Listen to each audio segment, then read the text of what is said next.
ऐसा नहीं है कि मेंस का लेक्चर चल रहा है तुम बस ऐसे हाथ करके बैठ रखे हो, तुम भाई प्रॉपर बैठ के पेन पेपर लेके सॉल्व कर रहे हो। ऐसा नहीं है कि मतलब तुम पीडीएफ नहीं कर सकते, but along with your lectures तुम पीडीएफ को ऐड करोगे तो और अच्छे से रिवाइज करोगे और स्कोर करने का चांस और बढ़ जाएगा। Hello guys, this is Ankur Mishra and I am a banking aspirant preparing for various banking exams from past 1 year।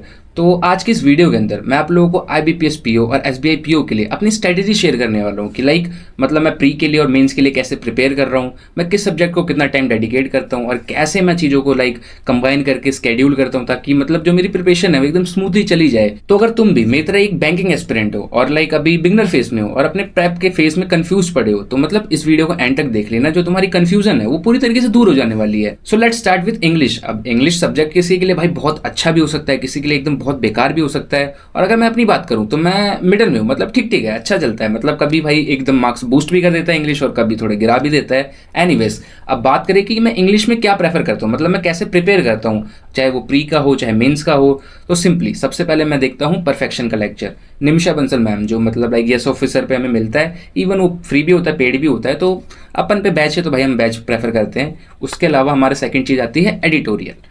अब एडिटोरियल बहुत लोग रीड करते होंगे, लेकिन मैं भाई लेक्चर को प्रेफर करता हूँ। कॉज जैसे मैं अपना खाना वाना खाता हूँ तो उस बीच में मतलब मैं ऐसे बफर की तरह उस लेक्चर को यूज़ कर लेता हूँ ताकि मतलब ज़्यादा दिमाग नहीं लगाना होता, बस सिंपली सुनते रहो, थोड़ा बहुत पढ़ लो तो मज़ा आ जाता है। तो हमारे ये 2 लेक्चर्स हो गए इंग्लिश के। अब स्टार्टिंग में जब मैंने प्रिपेयर करा था पिछले साल जब स्टार्ट करा था तो मैं प्रेफर करता था एक मेरी PY की बुक थी तो उससे थोड़े बहुत मैं क्वेश्चंस भी यूज़ करता था, RC के लिए और पैरा जंबल्स और क्लोज टेस्ट वगैरह थोड़े थोड़े क्वेश्चंस भी मैं अपने सॉल्व करते रहता था। तो अब मैं सिंपली जो हम अपना नॉर्मल मैं मॉक देता हूँ प्री का जो फुल मॉक देता हूँ, बस उसमें इंग्लिश कवर हो जाती है, कुछ एक्स्ट्रा मैं ऐसा नहीं कर रहा।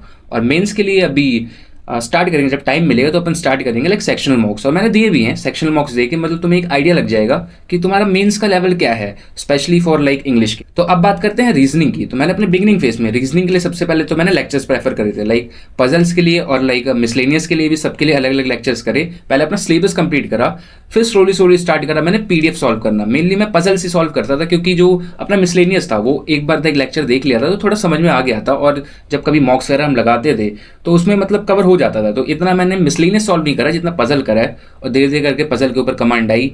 और पजल में मैं PDF भी प्रेफर करता था, लेक्चर्स भी मैं सॉल्व करता था काफ़ी सारे, मतलब जब मन करा लेक्चर कर रहा हूँ, जब मन करा PDF सॉल्व कर रहा हूँ। और अभी के लिए बात करें तो रीजनिंग में प्री में अभी ऐसा मैं कुछ इतना एफर्ट नहीं डाल रहा क्योंकि रीजनिंग थोड़ा ठीक ठीक साइड में है मेरा सब्जेक्ट। तो वही जैसे मैंने बोला फुल मॉक देता हूँ प्री का, उसमें रीजनिंग कवर हो जाता है। कभी मन करता है तो भाई जो क्वेश्चन बच जाते हैं उनको सॉल्व कर लेते हैं, अदरवाइज कोई सेक्शन मॉक दे देते हैं। और बात करें मेंस की, तो मेंस में भी मैं सिंपल वही सेम स्ट्रेटेजी फॉलो कर रहा हूँ जो मैंने पहले फॉलो करी थी, कि पहले हम अपन एक सिलेबस देख लेंगे कि क्या सिलेबस है इसका, वेरियस क्वेश्चन हम लेक्चर के साथ देख लेंगे, फिर स्लोली हम शिफ्ट करेंगे अपनी प्रैक्टिस पे। अब प्रैक्टिस अभी मेरी लेक्चर के साथ ही चली है, मैं पजल ही सॉल्व करता हूँ और फिर मिसलेनियस का लेक्चर उठा लिया। और अब जल्दी हम शिफ्ट करेंगे कि मैं सेक्शनल मॉक्स उठाऊंगा मेंस के, और उसके अलावा कुछ PDF से सॉल्व करेंगे। क्योंकि देखो जब सेल्फ कॉन्फिडेंस आएगा, जब खुद से सॉल्व करोगे तो ज़्यादा मजा आता है। जब खुद से बनाते हो ना जब पजल्स वगैरह, तो एकदम अलग लेवल का बूस्ट आ जाता है। देन अब अगर बात करें क्वांट्स की, तो देखो क्वांट्स में सबसे पहले मैंने करा क्या था कि मैंने पेड बैच के थ्रू पूरा सिलेबस कंप्लीट करा था। उसमें DI वाला भी पार्ट कवर हो गया था, भाई DI भी सीखी थी क्या है, फिर उसके बाद में और जो अपने टॉपिक्स थे वो सारे कवर हो गए थे। फिर स्लोली मैंने उन्हीं की प्रैक्टिस करी, जो वही PDFs थे जो पेड बैच वाले, उनको प्रैक्टिस करा। फिर उसके अलावा कुछ फ्री PDFs थे DI वगैरह मैं डेली सॉल्व करता था, तो वो चीज़ें करी। और फिर धीरे धीरे करके सेक्शन मॉक्स वगैरह दिए, और उसके बाद में फुल मॉक्स में भी तो वो चीज़ें मतलब कवर हो गई। अब डिसेंट से मार्क्स आ जाते हैं क्वांट्स के अंदर भी, कभी कभी ऊपर नीचे हो जाते हैं। और अभी की बात करें, अभी मैं क्या कर रहा हूँ, तो क्वांट्स में भी अभी जैसे मैं 3 महीने गायब था। मैंने SBI क्लर्क मेंस के टाइम तक पढ़ा था, उसके बाद में 3 महीने एकदम से मैं गायब हो गया था, बिल्कुल मैंने पढ़ा नहीं था।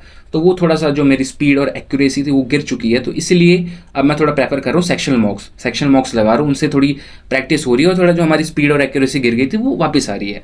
एंड फॉर मेंस के लिए सिंपली मैं लेक्चर ही फॉलो कर रहा हूँ, डेली का एक लेक्चर। और अब मैंने ऐसे प्लान करा है कि डेली का एक लेक्चर एंड एक दिन प्रैक्टिस खुद से। अब वो चाहे हम फ्री PDF से करेंगे चाहे सेक्शनल मॉक से करेंगे, जैसा जो होगा, लेकिन फिलहाल वही है कि हम मेंस के थ्रू अपनी प्रैक्टिस कर रहे हैं। अब ऐसा नहीं है कि मेंस का लेक्चर चल रहा है तुम बस ऐसे हाथ करके बैठ रखे हो, तुम भाई प्रॉपर बैठ के पेन पेपर लेके सॉल्व कर रहे हो। टीचर सॉल्व कर रहे हो उससे पहले तुम भी ट्राई करते हो। टीचर कोई सा भी होता है वो तुम्हें टाइम देता है कि तुम सॉल्व करने का ट्राई करोगे, तुमसे हो रहा तो अच्छी बात है, नहीं हो रहा तो भाई टीचर समझा ही देते हैं, देन हम अगर बात करें जनरल अवेयरनेस की, तो देखो जनरल अवेयरनेस के अंदर सिंपली मैं करता क्या हूँ कि इसका मेन पार्ट होता है करंट अफेयर्स। अब मैं डेली करंट अफेयर का एक लेक्चर करता हूँ और उसको लाइक 2x पे देख लिया, 40-45 मिनट के अंदर लेक्चर कंप्लीट, और टाइम मिला तो उसका क्विज लगा लिया सेम डे, तो थोड़ा सा और रिवाइज टाइप हो जाएगा। एंड फिर वीकली लेक्चर्स आते हैं, उनको देख लिया, वीकली MCQs वगैरह होते हैं तो थोड़ा और रिवाइज हो गया। एंड जब हमारे एग्जाम्स आते तो उस टाइम पे मतलब वो रिवीजन वाले लेक्चर्स आते तो उनको प्रेफर करा। अब मैंने पहले लाइक PDF भी वगैरह भी ट्राई करी थी, लेकिन फिर जब पढ़ा तो पता चल गया भैया PDF वाले हम नहीं है, लेक्चर्स बढ़िया हमारे लिए। ऐसा नहीं है कि मतलब तुम PDF नहीं कर सकते, but along with your lectures तुम PDF को ऐड करोगे तो और अच्छे से रिवाइज करोगे और स्कोर करने का चांस और बढ़ जाएगा। फिर जनरल अवेयरनेस का एक और पार्ट आता है बैंकिंग अवेयरनेस। अब बैंकिंग अवेयरनेस के लिए तुमको सिंपली करना क्या है कि किसी भी टीचर का एक अपना कोर्स उठाया और उसको सारे लेक्चर्स वहां से कर लिए, एक बार तुमने देख लिया, और जब तुम्हारा एग्जाम होगा मेंस का तो उस टाइम तक मतलब टाइम मिला तो उसको रिवाइज कर लिया। अब बेसिकली जो बैंकिंग अवेयरनेस वाला पार्ट है वो आता है तुम्हारा ज्यादा इंटरव्यू में, तो मतलब मेंस में इतना नहीं आता, mains proper like current affair ही होता है। सो यही थी strategy which I am following for all the subjects, और लाइक कुछ भी अगर चेंज वगैरह होंगे तो मैं आपको बताता रहूंगा। और बेसिकली मतलब तुमको बस पढ़ना है भाई, और कुछ नहीं करना, तुमको सिंपली पढ़ना है। अब तुम कैसे पढ़ रहे हो वो तुम्हारे ऊपर है। अब मैंने भी अपने तरीके से पढ़ा, तुम अपने तरीके से पढ़ सकते हो। बाकी जो बिगनर लोग थे तो आई होप सो कि इस वीडियो से थोड़ा हेल्प मिल जाएगी कैसे चीजों को स्केड्यूल करना है। मतलब एक तो वही होता है कि पढ़ना तो, लेकिन स्टार्ट कैसे करना है ये कंफ्यूजन होती है, ये मेरे साथ भी थी। कोई नहीं यार, हो जाएगा, धीरे धीरे तुम स्टार्ट करोगे सब कुछ प्रॉपर हो जाएगा। एंड लाइक इसके अलावा मैं स्टडी ब्लॉग्स भी लाने वाला हूँ, और भाई मैं कौन कौन से लाइक सोर्सेस यूज करता हूँ उसकी वीडियोस भी लाऊंगा। मतलब बहुत सारी वीडियोस लाऊंगा जो कि बिगनर फ्रेंडली रहेंगी, और मैं भी लाइक चिल होकर अपने ब्लॉगिंग वगैरह करूंगा, स्टडी ब्लॉगिंग, और तुम लोग को लाइक शेयर करूंगा। तो उसके अंदर काफी डीपली चीजें शेयर करूंगा, तो मतलब ओवरऑल रिलेटेबल रहेगा। तो पहले बोल लो सब्सक्राइब कर लो, मजा आने वाला है। तो चलो फिर अब मिलते हैं किसी नेक्स्ट वीडियो में। Till then bye bye.